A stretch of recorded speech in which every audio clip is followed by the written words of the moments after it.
পরনের শাড়ি তার আর্ধেক আমাকে ছিঁড়ে দাও। আরে ঠান্ডা, এত নিষ্ঠুর তুমি।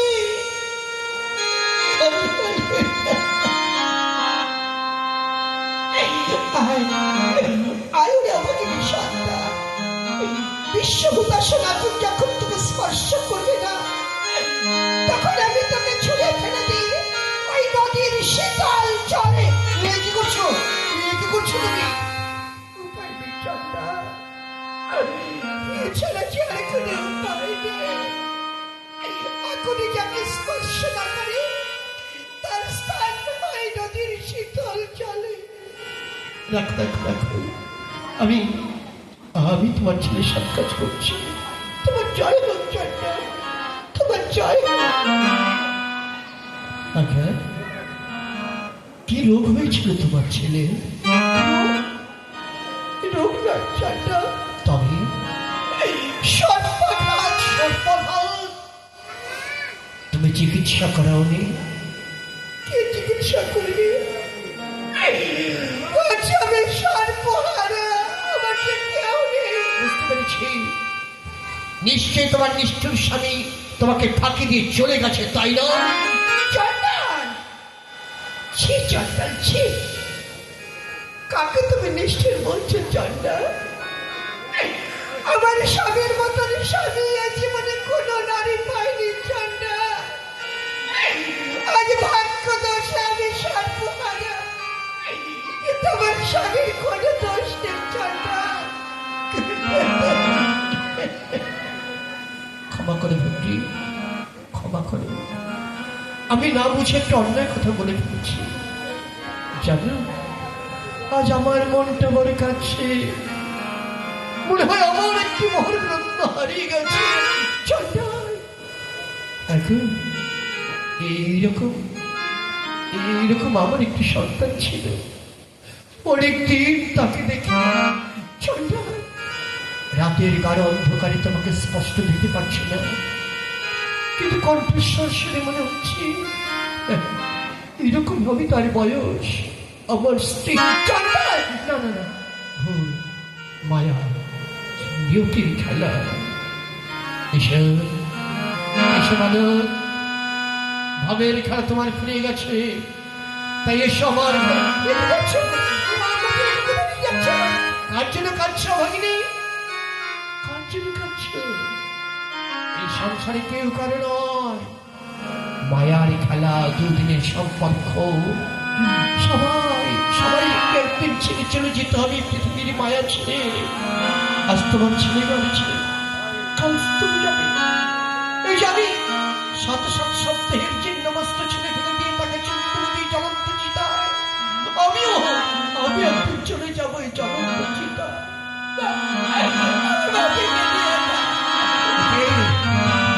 কি হলো? আজ এই শিশুকে বক্ষে নিয়ে আমার কি ভাবন্ত, আমার মুখটা কেন কেঁদে উঠলো? কিন্তু তুমি কি পারো না আমাকে একদিন আলো দিয়ে, আমাকে একদিন আলো দিয়ে সাহায্য করতে? আমি দেখতে চাই আমার কোলে কারবো, কিন্তু আমার ঠান্ডা, আমার কান্না, আমার হকাল দাও, পুরো কাল দাও, একদিন তো আলো দিয়ে সাহায্য করো। আমি দেখতে চাই আমার কোলে কারবো।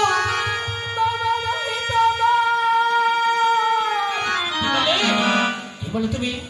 আমার কোলে রহিত? তাহলে কি তুমি আমার সৈন্য? তুমি কি তুমি মহারাজ আর চন্ডাল এসেছ?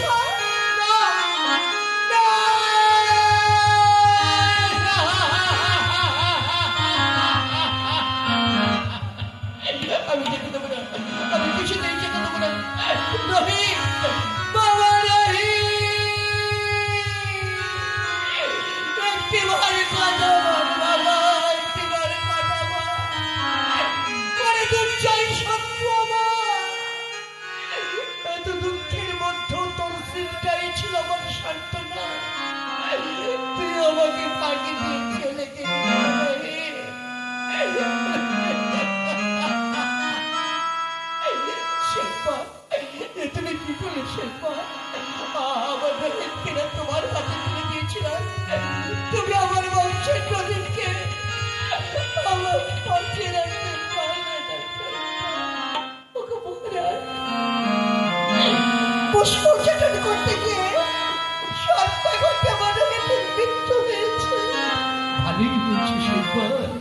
ভালোই হয়েছে।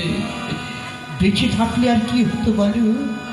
শুধুমাত্র কৃতদাসের সংখ্যা বৃদ্ধি ছাড়া আর তো কিছুই হতো না। চলো শেখবা, চলো। আজ আমরা স্বামী স্ত্রী দুজনে মিলে একসঙ্গে আমাদের ছেলেকে তুলে দিই ওই জ্বলন্ত চিতা। শান্ত হয় হরিশ্চন্দ্র, একটি মহাপ্রলয়ের সৃষ্টি করতে যাচ্ছে তুমি। আমি ঋষি বিশ্বামিত্র। ঋষি আবার কি নিতে এসেছে? কি নিতে এসেছে? আরে কি নেবে? না, আজ আমি কিছু নিতে আসিনি। আজ আমি সব কিছু তোমাকে ফিরিয়ে দিতে এসেছি। হ্যাঁ, তোমার রাজ্য, ঐশ্বর্য, সিংহাসন সবকিছু তোমাকেই ফিরে দিতে চাই। কার রাজ্য, কার সিংহাসন, কে বলবি সিংহাসন? যে দেখুন আমাদের বংশের একমাত্র প্রদীপ, সে যে আর বেঁচে নেই। এর মধ্যে তোমার করতে বেঁচে নেই। দেখি আমি একটু। বাবা বিশ্বনাথ, এমন আকুল ভাবে আমি তোমায় কোনোদিন ডাকিনি।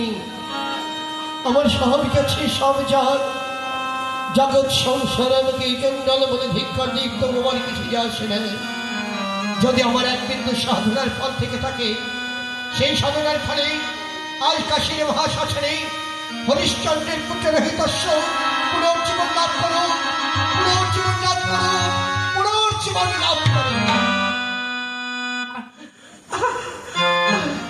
মা, ও মা, মা তো তুমি কোথায় মা? এই তো বাবা। ও মা, তুমি কোথায় মা? কাশীর মহাশ্মশানে। শ্মশানে? হ্যাঁ, এই চিতা তোর পিতা। বাবা, আবার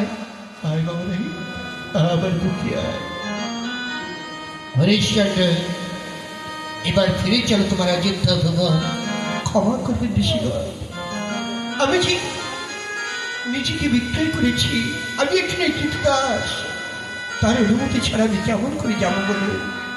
আর আমি তো কারো কৃতদাসী, তার অনুমতি ছাড়া আমি কেমন করে যাবো? হরিশ্চন্দ্র, তোমরা নিজেরাই জানো না তোমরা কে কার কাছে কাউকে বিক্রয় করেছে। হরিশ্চন্দ্র তোমাকে যে ক্রয় করেছিল সে আর কেউ নয়, স্বয়ং ধর্মরাজ কালরূপের রূপ ধরে তোমাকে ক্রয় করেছিল। আর মা শেখবা, তোমার প্রতিভক্তির গুণে মুক্ত হয়ে কাশীশ্বর বাবা বিশ্বনাথ ব্রাহ্মণ রূপে তোমাকে ক্রয় করেছিল। তাই আজ থেকে তোমরা মুক্ত, আর আমার পরীক্ষায় তুমি উত্তীর্ণ। আজ হতে পৃথিবীর মুখে স্বর্ণাক্ষরে সাক্ষী দেবে দানবের রাজা হরিশ্চন্দ্র নামে। বলুন সবাই সমেত কণ্ঠে, জয় দানবের রাজা হরিশ্চন্দ্রের জয়, জয় দানবের রাজা হরিশ্চন্দ্রের জয়, জয় দানবের রাজা হরিশ্চন্দ্রের জয়।